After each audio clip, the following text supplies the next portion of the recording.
Today, we're diving deep into a sacred story, a story that explores the celestial origins of the Savitha Samaja, India's Barber community. We're going to uncover how a profession can be so much more than just a job. It can be a divine calling. So let me just start by asking you this. What if the work you do every day wasn't just a job? What if it was a sacred duty, a legacy passed down directly from the gods themselves? It's a pretty powerful thought, right? And that's exactly the idea we're exploring. The community at the heart of our story is the Savitha Samaja. Now that's the collective name for the barber community across India. But this isn't your typical history lesson. No, they trace their lineage all the way back to a divine being, an ancestor named Savitha Maharshi. And really it all starts with that name, because that name, Savita, is packed with profound sacred meaning. You see, the word Savitha itself holds this incredible dual meaning. On one hand, it connects to Lord Vishnu, the great preserver of the entire universe. On the other, it signifies Savitru, the sun, that immense cosmic force that creates and sustains all life on Earth. So, right there in their name, you have this beautiful link to both protection and creation. So how did it all begin? Well, the origin story is something else. We're about to journey back to a truly cosmic event where the community's first ancestor was literally born from the eye of a god. I want you to picture this, a grand yagna, a sacred fire ritual. The air is just humming with divine energy. And who's in attendance? None other than the highest gods themselves, Brahma, Vishnu, and Shiva. This is the stage for our story. So, in the middle of this sacred ceremony, a problem arises.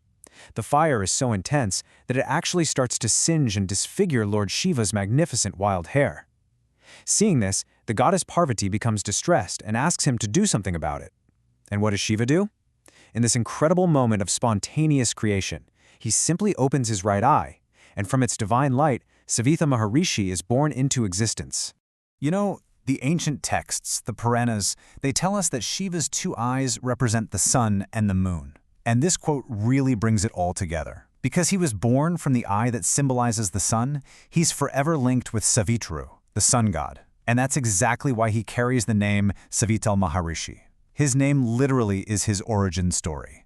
So having just been born from the eye of a god, Savitha Maharshi was immediately given a sacred purpose. Not one, but a trio of divine gifts that would go on to define his community for all of time. The very first gift, the foundation of it all, was Ayushkarma. This is the sacred act of grooming, healthcare, and just general well-being.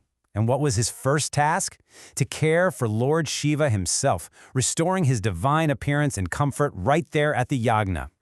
But the blessings didn't stop there. Lord Brahma was so impressed that he bestowed the second gift, the deep, profound knowledge of Ayurveda, the science of healing. This empowered the community with the sacred ability and responsibility to cure diseases and help the sick.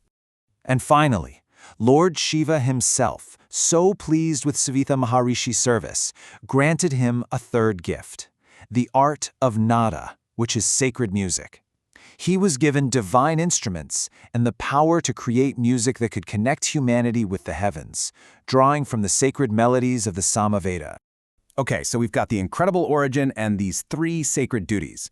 But what does Savitha Maharshi actually look like? How are all these ideas represented?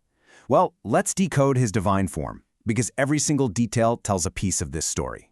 So take a look at this. This is a pretty common depiction of Savitha Maharshi. You'll notice right away, he has multiple faces and he has many arms, each one holding a different symbolic object. This isn't just a painting. It's a visual story, a kind of sacred text written in the language of symbols. And here's where it all comes together. Those three faces, they directly represent his three divine gifts, Ayushkarma, Ayurveda, and Nada.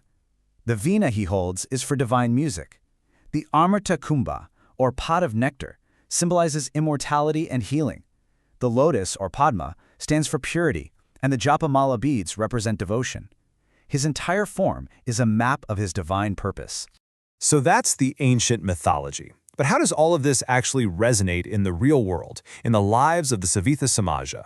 Let's take a look at their legacy of sacred service. What's fascinating is that this connection to their divine origin is literally woven into the names the community is known by across India.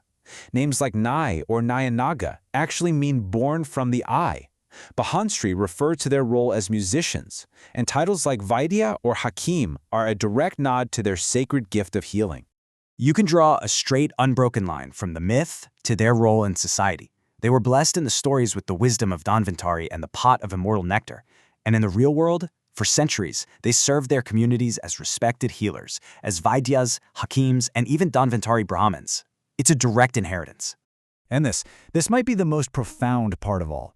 The simple, everyday act of cutting hair is elevated to a deeply spiritual ritual. The ancient texts say it symbolizes the shedding of accumulated karma. So a barber isn't just giving a haircut, they're performing a sacred duty, a rite of purification that helps to spiritually unburden others.